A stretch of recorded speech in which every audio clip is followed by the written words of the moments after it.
할렐루야. 다 함께 찬송가 284장 찬양 드리도록 하겠습니다. 찬송가 284장입니다.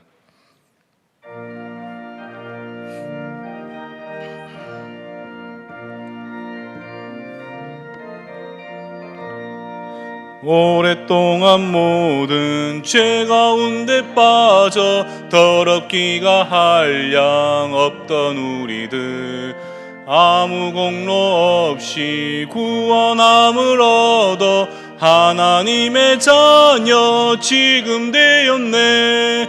주의 그 사랑 한량 없도다. 찬송할지어다 예수의 공로.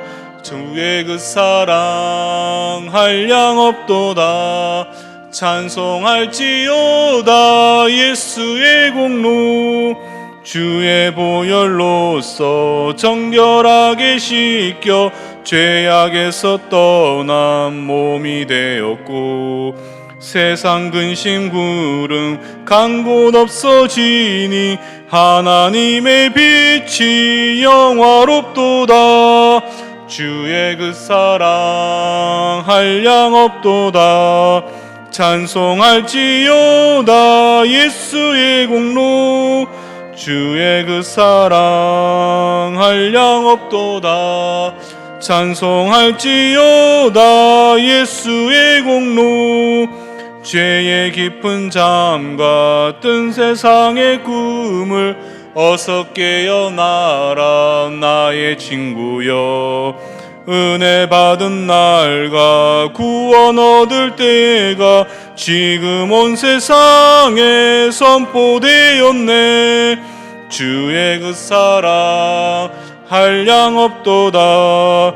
찬송할지어다 예수의 공로. 주의 그 사랑 한량 없도다. 찬송할지. 우리 다 함께 1절만 찬양드립니다. 오랫동안 모든 죄, 오랫동안 모든 죄 가운데 빠져 더럽기가 한량 없던 우리들, 아무 공로 없이 구원함을 얻어 하나님의 자녀 지금 되었네. 주의 그 사랑 한량 없도다. 할지어다 예수의 공로. 주의 그 사랑 한량 없도다.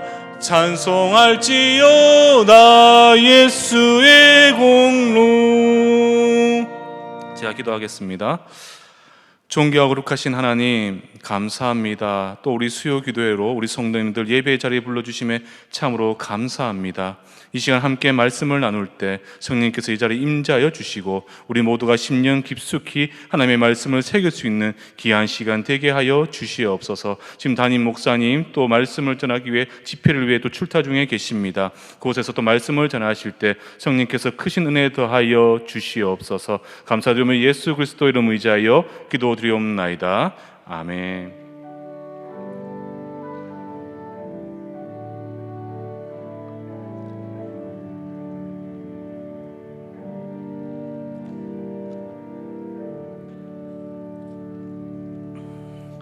먼저 말씀을 나누기 전에 간구 하나 전해드리도록 하겠습니다. 지금 담임 목사님께서 주원교회 헌신예배 인도차 출타 중에 계십니다. 또 말씀을 또 전하고 또 예배를 인도하셔야 되는데 또 우리 성도님께서 많은 기도 부탁드리겠습니다. 오늘 우리가 함께 나눌 말씀은 누가복음 10장 1절에서 16절까지의 말씀입니다. 누가복음 10장 1절에서 16절까지의 말씀, 우리가 함께 9절에서 11절까지를 우리가 함께 읽도록 하겠습니다. 누가복음 10장 9절에서 11절까지 함께 읽도록 하겠습니다. 시작. 거기 있는 병자들을 고치고 또 말하기를 하나님의 나라가 너희에게 가까이 왔다 하라. 어느 동네에 들어가든지 너희를 영접하지 아니하거든 그 거리로 나와서 말하되 너희 동네에서 우리 발에 묻은 먼지도 너희에게 떨어버리노라. 그러나 하나님의 나라가 가까이 온 줄을 알라 하라. 아멘. 할렐루야. 오늘 또 수요 예배 함께 예배 자리에 참여하신 우리 모든 성도님들, 이 시간 하나님의 놀라운 은혜와 임재를 경험할 수 있는 귀한 시간 되기를 주님의 이름으로 축원합니다. 우리가 이 땅을 살아가다 보면 대다수의 사람들은 아마 스스로에게 이러한 질문을 많이 할 것 같습니다. 나는 누구인가? 나는 무엇을 위해서 이 땅을 살아가고 있는가? 이 존재론적 질문은요, 오랜 시간 우리에게 던져져 있던 물음이기도 하고, 이 질문에 대한 각자의 선택에 따라서 우리의 삶의 모양이 달라지게 됩니다. 그러한 의미에서 저와 여러분은 믿음이라는 하나의 선물을 통해서 한 가지 확실히 인지하고 있는 것이 있지요. 바로 우리는 하나님께 택함을 받고 하나님 나라의 부르심을 받은 그분의 백성이라는 점입니다. 하나님의 백성, 사랑하는 성도 여러분들, 이 하나님의 백성은 이 세상의 사람들과 명확히 구분이 되어지는데, 그 구분의 기준은 바로 헬라어로 하기오스, 바로 거룩하다라는 것입니다. 그렇다면 우리가 이 내용들을 정리해 보면, 저와 여러분들은 하나님의 택함을 받아서 하나님의 자녀가 되어 거룩한 하나님의 공동체로 부르심을 받은 자들, 이렇게 우리가 정의를 내릴 수가 있겠죠. 바로 우리는 하나님의 소유된 거룩한 성도라는 사실을 우리는 확인할 수가 있습니다. 그런데 우리가 한 가지 기억해야 될 사실은, 성도는 하나님의 나라에 부르심을 입은 자임과 동시에 바로 하나님 나라를 위해서 이 땅에 보내심을 받은 자다, 이렇게 우리는 볼 수가 있지요. 무슨 뜻이냐 하면, 우리가 부르심을 받았기에 우리는 성도가 되었지만 한편으로는 그 성도로서 마땅히 행해야 될 의무가 있습니다. 우리에게는 소명이 있고, 그 소명은 우리로 보내심을 받은 목적이 된다라는 것이죠. 예수님 역시 이 땅에 오셔서 스스로가 백성들에게 이렇게 고백을 하셨습니다. 누가복음 4장 43절에 보면 이렇게 말씀합니다. 나는 보냄을 받았노라. 바로 예수님께서는 하나님께로부터 보내심을 받았다, 이렇게 스스로 고백을 하고 계십니다. 그런데 우리가 하나님께서 보통 우리를 보내실 때는 뭔가를 하도록 요구를 하시잖아요, 그렇죠? 그렇다면 예수님은 무엇을 위해 이 땅에 보내심을 받게 되었는가? 제가 아까 언급했던 누가복음 4장 43절에는 예수님께서는 바로 하나님 나라의 그 복음, 하나님 나라의 복음을 위해서 보내심을 받았다, 이렇게 자신의 소명을 밝히고 계십니다. 그리고 요한복음 10장 10절 하반절에 보시면, 내가 온 것은 생명이 되는 하나님의 나라의 복음을 위해 이 땅에 내가 온 것은 생명을 얻게 하고 더 풍성히 얻게 하려 함이리라. 내가 온 것은 양으로 생명을 얻게 한다, 그리고 더 풍성히 얻게 하기 위해 이 땅에 왔다, 이렇게 말씀하십니다. 생명을 얻기 위해, 쉽게 말씀드리면 영원한 생명이 되는 하나님 나라의 복음을 위해 이 땅에 보내심을 받았다라는 사실입니다.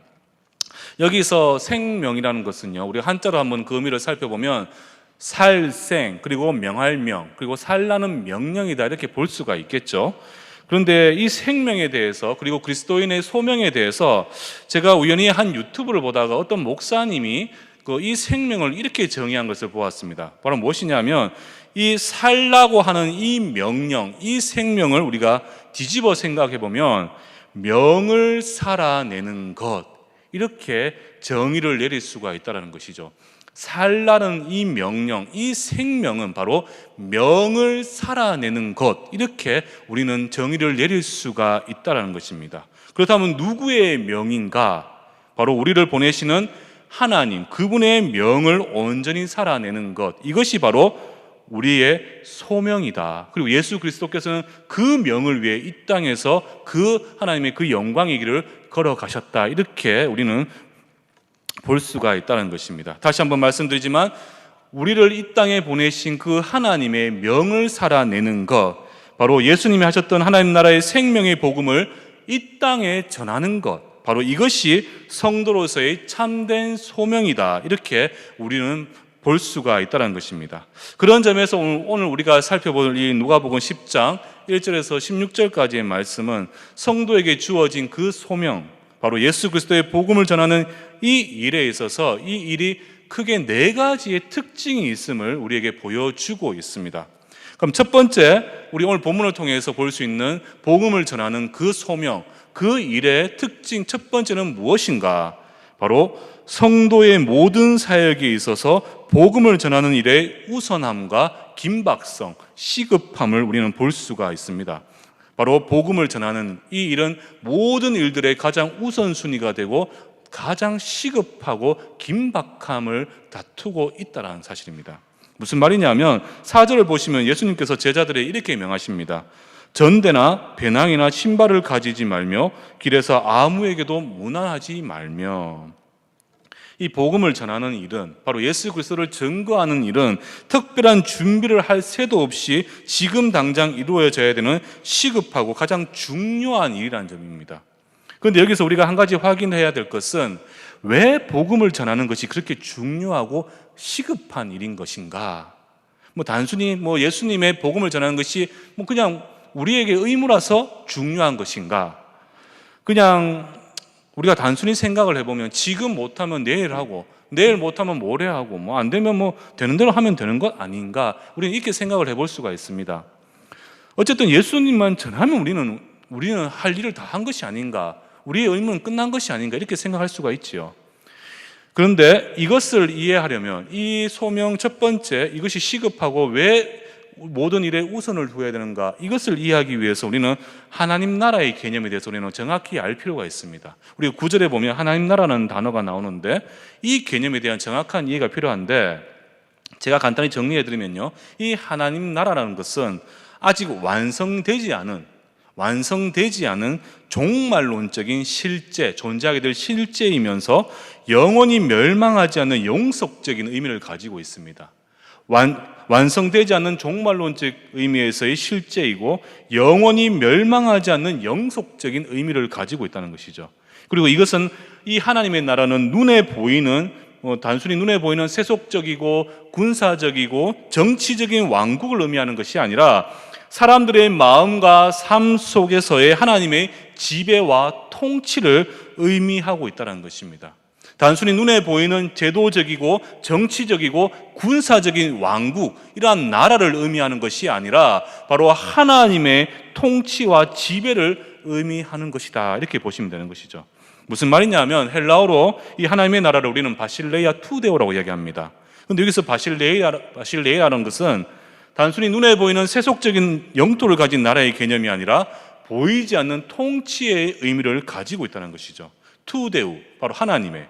그래서 연결해 보면 하나님의 나라라는 것은 하나님의 통치가 임하는 모든 실제 영역을 통칭을 하고 있고, 그런 의미에서 우리가 알고 있는 어거스틴, 초대 교회의 그 교부였던 어거스틴은 이 하나님의 나라를 그나마 볼 수 있고 실현되고 있는 것이 바로 이 교회다, 이렇게 이야기를 하고 있습니다. 대충 우리가 하나님의 나라에 대해서 그 의미를 이해하시겠죠.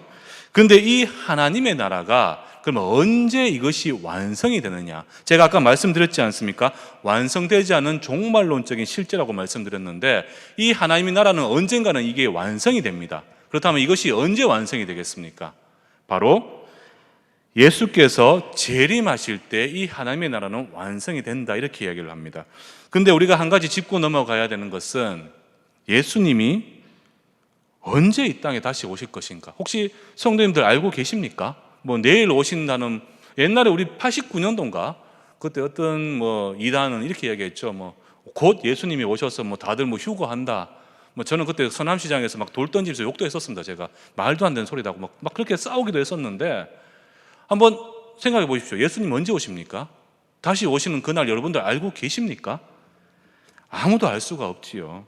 지금 당장일 수도 있고, 당장 이 예배가 끝나고 오실 수도 있고, 아니면 10년이 될 수도 있고, 언제 오시는 것에 대해서는 아무도 알 수가 없습니다. 그래서 우리는 예수께서 언제 이 땅에 다시 오실지 알 수 없기 때문에, 그래서 우리의 일상의 삶 속에서 영원한 생명이 되신 예수의 십자가 복음을 우리는 전함에 있어서 결코 머뭇거리거나 지체해서는 안 된다는 것입니다. 언제 예수님께서 오실지 모르기 때문에, 지금 당장 오실 수도 있고 바로 이 시간 이후에 오실 수도 있기 때문에 우리가 이 예수의 생명의 복음을 전하는 일에 우린 절대 머뭇거려서나 지체해서는 안 된다는 사실입니다. 사랑하는 성도 여러분들, 꼭 기억하시기 바랍니다. 우리에게 주어진 이 지상 사명은 해도 되고 안 해도 되는 것이 아니라는 거예요. 그것은 하나님이 우리에게 주신 소명이며 의무이고, 그 일을 통해서 하나님께서는 당신의 나라를 확장해 나가신다는 거예요. 지금 당장 내 주위에 사랑하는 가족과 이웃과 그 친지들이 예수의 복음을 듣지 못하고 믿지 못해서 생명을 잃는다고 생각을 한번 해보십시오. 어떻게 지금 우리가 이 복음을 전하는 일에 주저할 수가 있겠냐는 것이죠. 이 일은요, 한 영혼을 살리고 살리는 일이고 성도에게 주어진 의무가 되는 것입니다. 오늘날 많은 성도분들이 한 가지 오해하고 있는 것이 무엇이냐면, 내가 그리스도인으로서 성도로서 나에게 주어진 사명을 행하는 것과 일상에서의 내가 살아가는 내 삶의 모습은 별개라고 생각하시는 분들이 너무나 많아요. 그러나 분명한 사실은 하나로 모았을 때 우리의 삶 속에서 하나님께서 맡기신 그 영광의 십자가를 지고 가는 것이 바로 성도의 소명이며 의무가 된다는 사실입니다. 따로 분리해서 봐서는 안 된다는 거예요.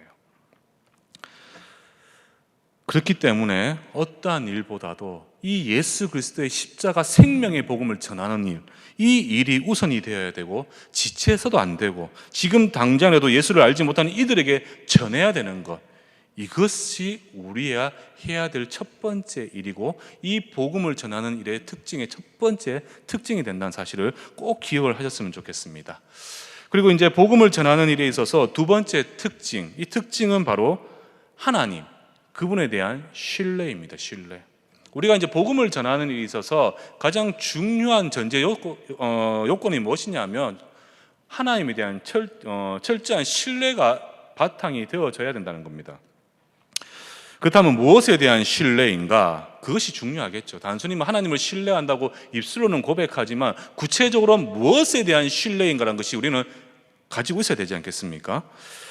예수님께서는 전대나 배낭이나 신발을 가지고 가지 마라 하시고는 7절에 보시면 그 집에 유하며 주는 것을 먹고 마셔라.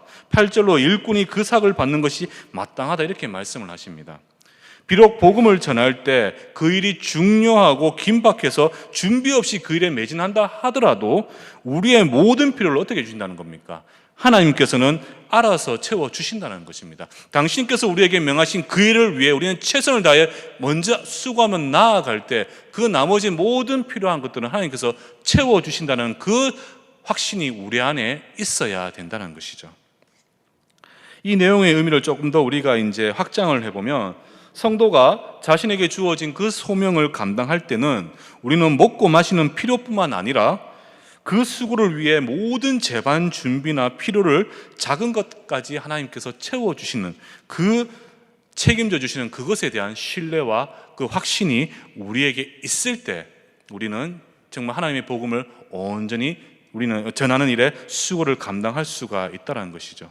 우리는 그 하나님을 믿고 신뢰하면서 당장에 지금 나에게 주어진 일에 최선을 다하면 되는 것입니다. 많은 사람들이 복음을 전하는 일, 그리고 하나님께서 나에게 맡기신 그 일을 행할 때 있어서 우리는 우리의 생각과 우리의 방법과 우리가 준비하고자 하는 것들이 너무나 많다는 겁니다.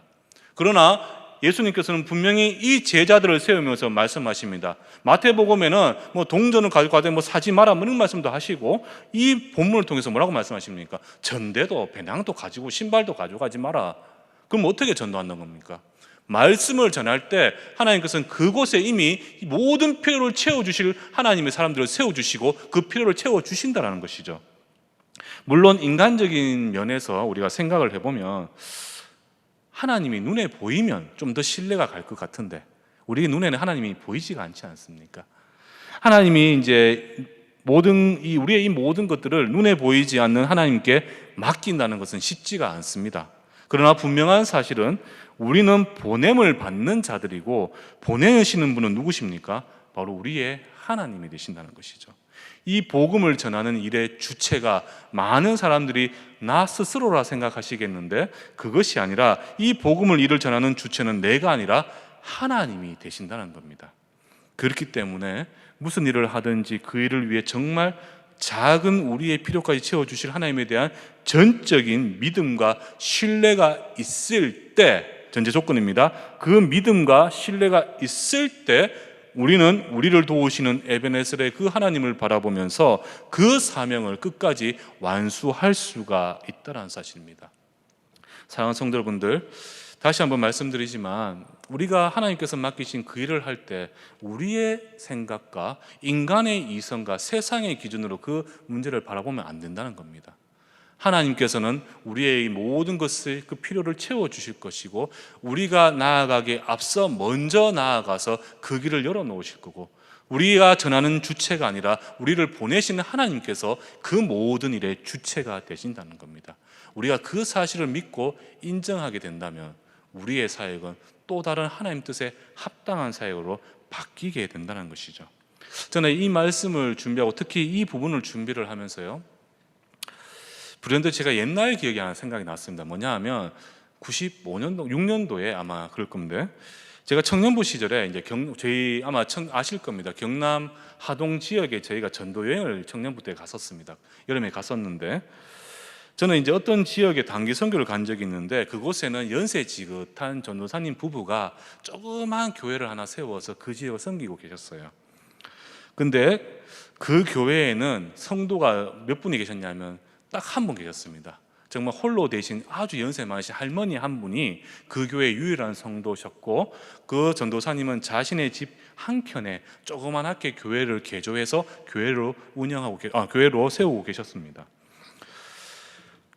근데 그도 이제 왜 성도가 한 분밖에 없을까 제가 물어보니까 그 지역은 1년에, 지금은 모르겠습니다. 그런데 1년에 마을 전체에서 드리는 제사가 8번이나 있는 그러한 지역이었어요. 이게 유교적인 문화와 또 샤머니즘 같은 이런 문화들이 자리 잡고 있는 곳이 바로 그 지역이었습니다. 그런데도 불구하고 한 분의 성도가 세워져 있었다는 것이죠. 근데 그런 곳에서 복음을 전하고 교회를 세우는 것은 쉽지가 않습니다. 아마 잘 생각해 보십시오. 만약에 내가 목회자고 지금 그 1년에 8번이나 되는 그 전체 마을 전체 제사를 드리는 그 지역에 제가 전도를 하러 들어갔다고 생각해 보십시오. 우리가 심적으로 눌릴 수밖에 없고 그 전도가 과연 가능할까? 우리 스스로가 먼저 한번 자문해 보지 않겠습니까? 그만큼 힘든 곳이었습니다. 제가 단기 선교를 갔을 때도 저와 다른 우리 또 서울에서 내려온 그 선교단체 분들을 바라보는 그 지역 주민들의 표정은 진짜 아주 매서운 눈으로 우리를 이제 빨리 나갔으면 좋겠다는 그러한 표정을 우리를 보고 계셨어요. 그런 곳에서 복음을 전하고 교회를 세우는 것은 쉽지는 않습니다. 그런데 마침 또 어떤 일이 있었냐면 저희가 갔을 때 그 교회가 전기 누전으로 인해서 불이 나가지고 그 건물 전체가 전소가 되었습니다. 집 한켠에 있는 그 창고를 교회로 개조했는데 그 교회가 완전히 불이 타서 폭삭 내려앉았고 집도 간당간당할 정도로 아주 좋지 않은 상황이었다는 거죠. 그래서 저는 어떻게 했습니까? 참 걱정이 되잖아요. 전도사님 이거 너무 문제가 있고 걱정되지 않습니까? 염려되지 않습니까? 라고 이야기했을 때 그분이 저에게 이렇게 말씀하셨습니다. 저도 맨 처음에 이 지역에 왔을 때 참 나를 바라보는 시선이 따가웠고 너무나 힘들었습니다. 그래서 저는 그냥 기도를 하고 전략을 세우지 않고 그냥 무작정 성경 하나만 들고 들이며 논이며 찾아가서 만나는 사람들마다 복음을 전했다는 겁니다. 근데 그때마다 하나님께서는 필요한 모든 것을 채워주셨고 예비하여 주셨고, 그리고 지금은 불타버렸지만 교회도 세울 수 있게 해주셨고 성도도 한 분 보내주셨습니다. 지금 교회는 불타버렸지만 분명히 하나님께서 다시 세워주실 것을 믿기 때문에 저는 걱정을 하지 않습니다. 이렇게 말씀하셨어요. 제가 복음을 전하게 되면요, 그와 관련된 모든 것은 하나님께서 하실 일이지 저는 하나님께서 저에게 주신 그 사명, 복음 전하는 일만 열심히 하면 되지 않겠습니까? 이렇게 말씀하셨어요. 참 도전이 되더라고요. 비록 이제 나이가 젊은 이제 청년 대학생이었지만 저는 그런 신앙과 그런 믿음과 그런 자신감과 확신을 제가 본 적이 없었습니다. 그리고는 이어서 저에게 한 가지를 권면해 주셨는데 그 권면은 제가 잊혀지지가 않는데 이렇게 말씀하셨어요. 되든 안 되든 동네 주민들, 이 지역 주민들에게 하루빨리 복음을 전하는 것이 이들을 살리는 유일한 길이 아니겠습니까? 이들에게 되든 안 되든 복음을 전하는 것이 그들을 살리는 유일한 길이 아니겠습니까? 만약 내가 주의 종으로 부르심을 받아 이 자리에 왔는데 그들에게 복음을 전하지 못해서 누구도 예수를 알지 못한 상태에서 죽게 되었습니다. 그러면 그 사람들은 어디를 가겠습니까? 그리고 그 모든 책임은 전적으로 저에게 있는 것입니다. 전도할 때 이것저것 생각만 하지 말고 그냥 성경을 들고 나가서 전해보십시오. 나머지는 하나님께 맡기면 하나님께서 알아서 채워주시고 해주실 겁니다. 저에게 이렇게 말씀을 하셨습니다. 지금도 제가 그 말씀을 잊힐 수가 없다는 것이죠.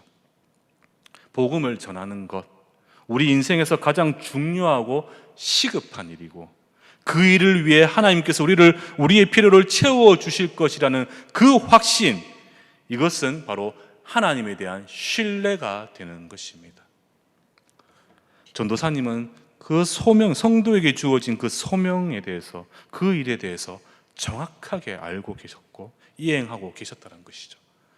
사랑하는 성도 여러분들, 과연 여러분들은 각자의 자리에서 여러분들에게 주어진 그 소명에 대해서 어떻게 순종을 하고 있습니까?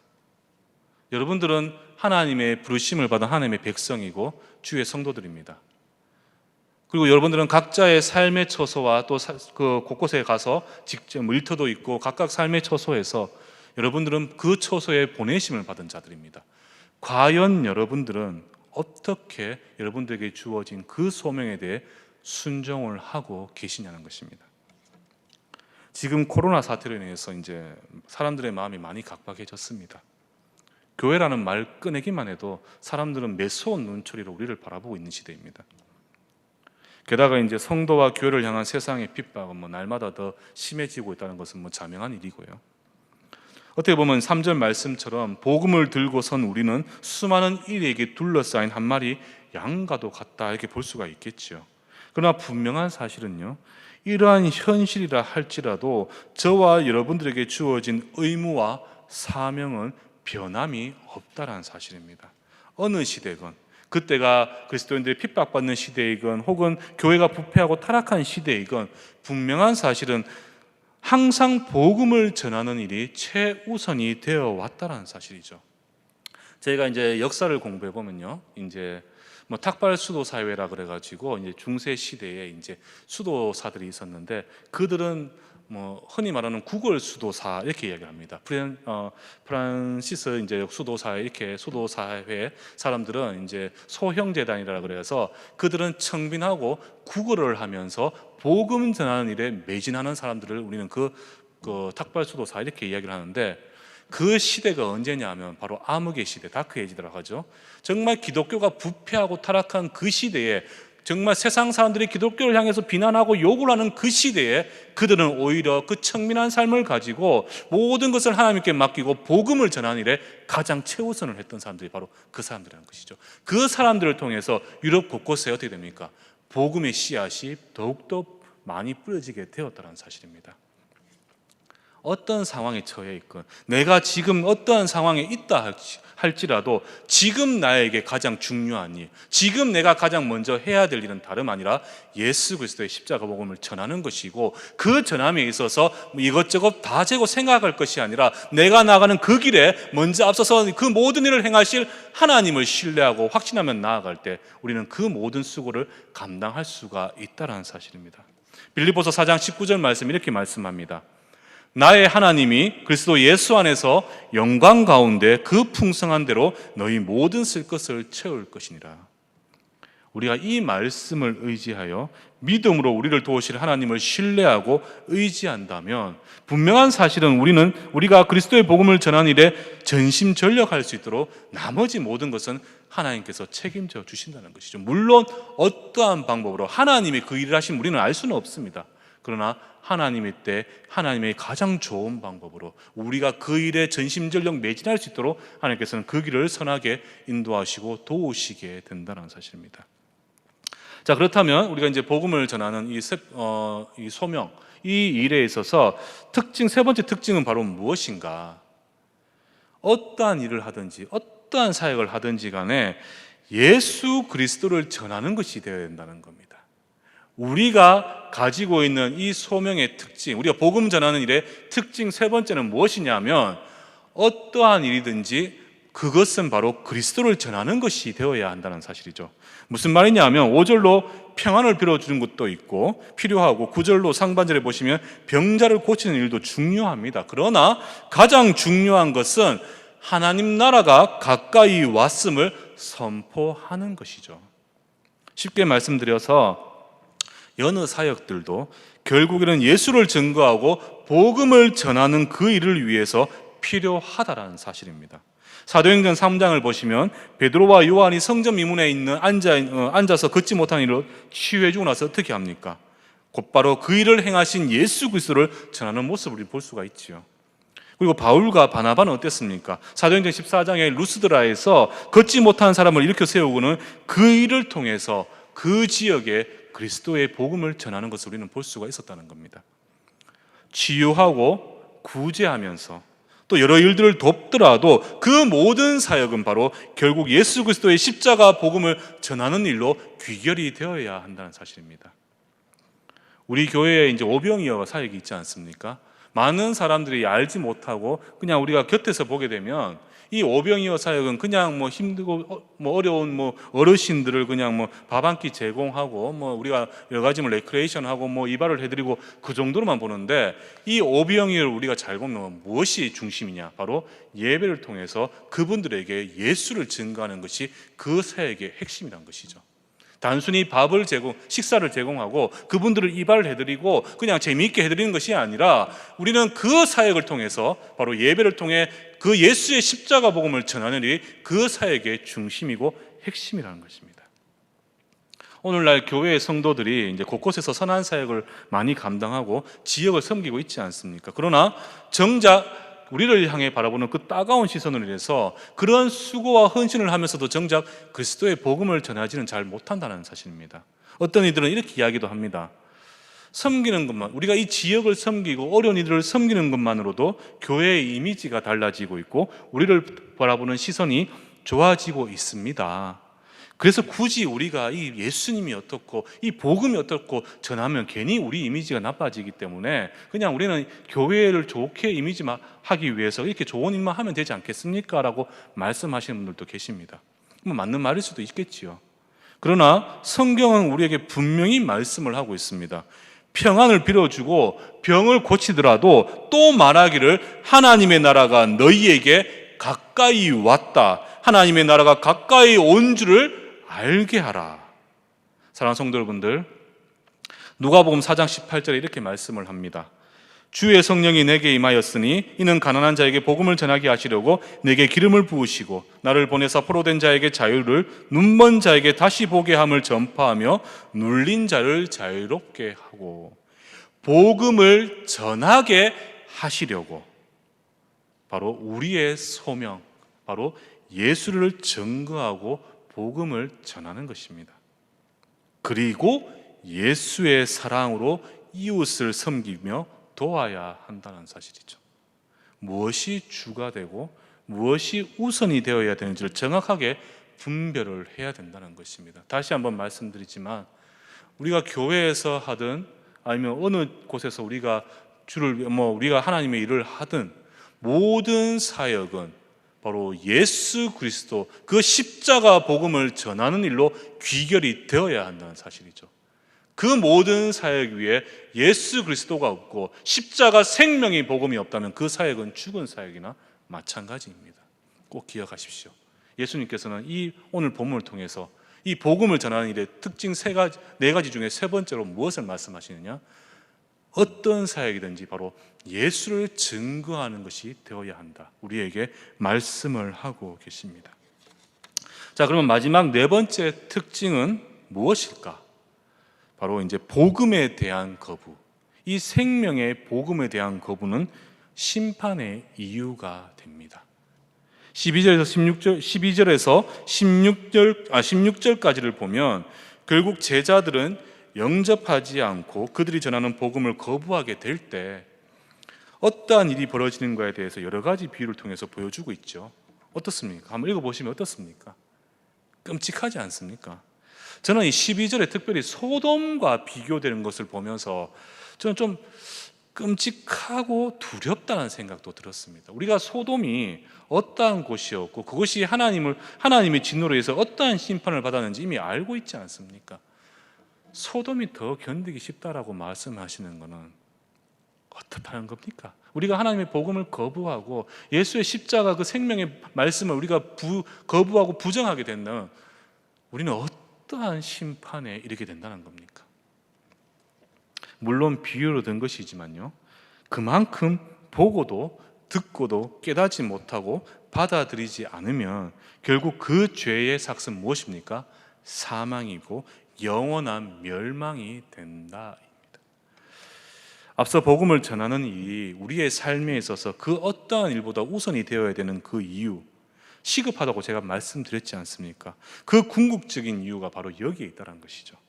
복음을 통해서 하나님 나라의 백성이 되지 않으면 나머지는 어떻게 된다는 것이죠? 모두 심판의 대상이 되고 그 심판은 무엇입니까? 영원한 죽음이 되는 것입니다. 여러분들 어떻게 하시겠습니까? 아마 이 자리에 죄송합니다, 사랑하는 내 가족 중에 아직 하나님을 알지 못하는 사람들이 있을 거예요. 정말 나와 절친하고 정말 내 목숨보다 아깝지 않다고 생각하는 그러한 친구들 중에서, 이웃들 중에서 하나님을 알지 못하는 사람들이 많을 겁니다. 그런데 하나님을 알지 못하고 복음을 부정하고 거부하게 되면 그 삭은 무엇이라고 했습니까? 사망이고 영원한 심판이고 멸망인 것이죠. 여러분들 어떻게 하시겠습니까? 제가 왜 예수님께서 이 말씀을 통해서 그 복음을 전하는 그 첫 번째 특징으로 그 복음을 전하는 그 시급함과 가장 최우선의 일이라고 말씀하셨겠습니까? 다른 게 아닙니다. 우리가 복음을 전하지 않으면요, 내 사랑하는 가족이 죽을 수밖에 없고요, 내가 복음을 전하지 않으면 사랑하는 내 친구와 내 친구들과 내 이웃이 죽을 수밖에 없다는 사실입니다. 우리는 그것을 알고 살아가고 있지 않습니까?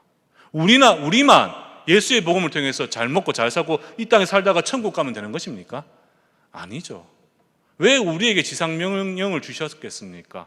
제가 앞에서 이 생명을 정의할 때 왜 이 생명이라는 것이 살라는 명령이 아니라 명을 살아내는 것이라고 해석할 수 있다고 말씀했겠습니까? 다름이 아닙니다. 무엇입니까? 네 주위에 죽어가는 내 백성들을 너는 살려라는 겁니다. 무엇을 통해서? 네가 복음을 전해서, 여기 계신 여러분들 한 사람 한 사람이 각자의 처소에 가서 복음을 전해서 그 복음을 통해서 그 생명을 살리라는 것이 바로 우리에게 주신 그 명령이고, 그 명을 살아내는 것이 바로 우리가 이 땅의 생명이라고 볼 수가 있다는 것이죠. 그것이 우리의 소명이라는 겁니다. 여러분들은 어떻게 하시겠나? 한번 스스로에게 한번 질문을 한번 해보십시오. 저는 이 질문에 있어서 솔직히 저는 부끄러운 존재라고 저는 고백할 수밖에 없어요.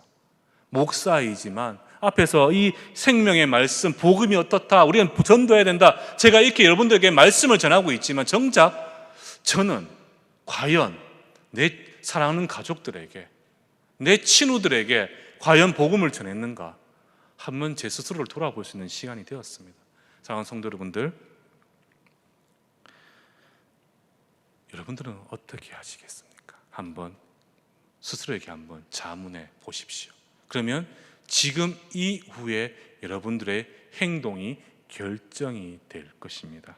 말씀을 마무리하도록 하겠습니다. 사랑하는 성도 여러분들,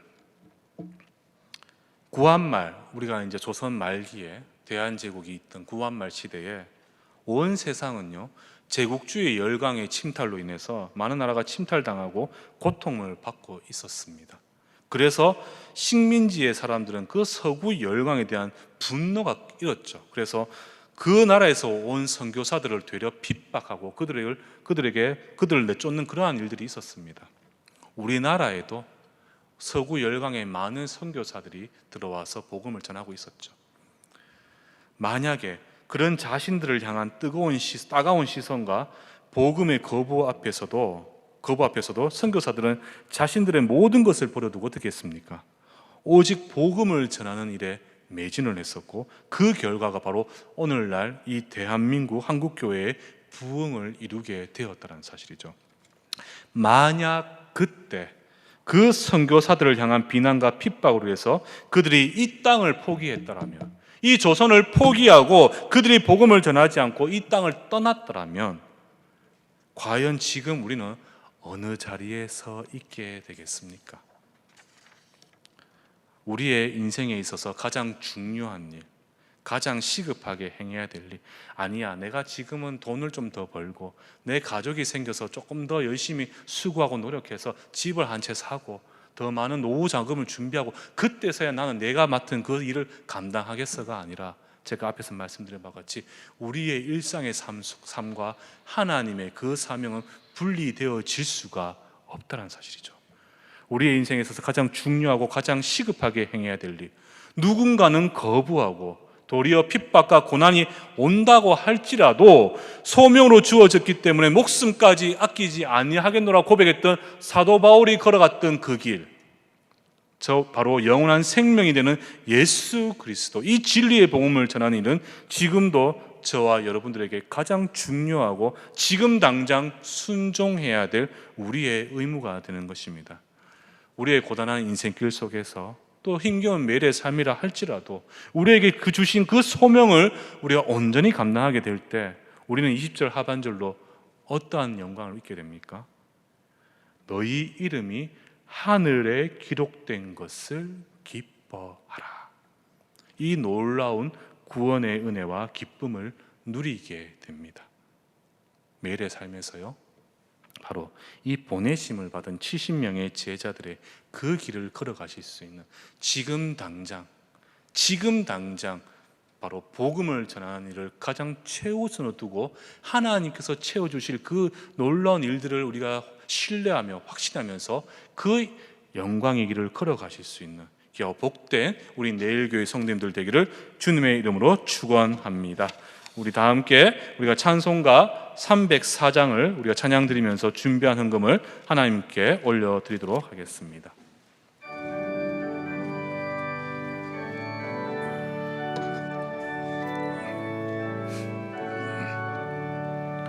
그 크신 하나님의 사랑 말로 다 형용 못하네. 저 높고 높은 별을 넘어 이 낮고 낮은 땅 위에 죄범한 영혼 구하려 그 아들 보내사 화목제물 삼으시고 죄 용서하셨네. 하나님 크신 사랑은 증량 다 못하네. 영원히 변치 않는 사랑 성도여 찬양하세. 괴로운 시절 지나가고 땅 위에 영화세할 때 주 믿지 않던 영혼들은 큰 소리 외쳐 울어도 주 믿는 성도들에게 큰 사랑 베푸사 우리의 죄 사했으니 그 은혜 잊을까. 하나님 크신 사랑은 증량 다 못하네. 영원히 변치 않는 사랑 성도여 찬양하세. 하늘을 두루마리 삼고 바다를 먹물 삼아도 한없는 하나님의 사랑 다 기록할 수 없겠네. 하나님의 크신 사랑 그 어찌 닿았을까. 저 하늘로 비싸도 채우지 못하네. 하나님 크신 사랑은 증량 다 못하네. 영원히 변치 않는 사랑 성도 우리 다 함께 1절만 찬양 드리겠습니다. 그 크신 하나님의 사랑, 그 크신 하나님의 사랑 말로 다 영영 못하네. 저 높고 높은 별을 넘어 이 낮고 낮은 땅 위에 죄범한 영혼 구하려 그 아들 보내사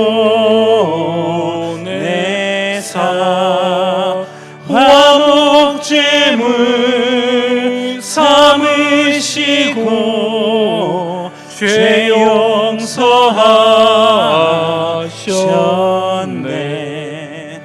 하나님 크신 사랑은 증량 다 못하네. 영원히 변치 않는 사랑 성도여 찬양하세. 제가 기도하고 축도로 마치겠습니다. 존귀하신 하나님, 참으로 감사합니다. 이 시간을 통하여 성도로서 우리에게 주어진 그 소명을 깨닫게 하시고 하나님 나라의 복음을 전하는데 최선을 다해 살아갈 수 있도록 우리의 힘을 붙들어 주신 하나님께 너무나 감사합니다. 하나님, 이 자리에 있는 우리 모든 성도님들, 그 하나님께서 주신 그 명을 온전히 살아낼 때 정말 하나님 나라를 위하여 거룩하게 쓰임받는 귀한 주의 종들 될 수 있도록 주님께서 축복하여 주시옵소서. 또 귀한 예물 하나님께 올려드립니다. 이 예물이 쓰는 곳곳마다 하나님 나라가 확장되어지는 놀라운 은혜를 주님께서 허락하여 주시옵소서. 감사드리오며 예수 그리스도의 이름 의지하여 기도드리옵나이다. 아멘. 지금 우리 주 예수 그리스도의 은혜와 하나님 아버지의 크고 놀라우신 사랑과 성령 하나님의 감동 감화 위로 교통케 하시는 은혜가 이 땅을 향해 보내심을 받고 그 어떠한 일보다도 복음을 전하는 일에 최선을 다해 살아가길 소망하는 우리 모든 내일교회 성도님들 그 머리 위에 이제로부터 영원토록 함께 있을지어다. 아멘.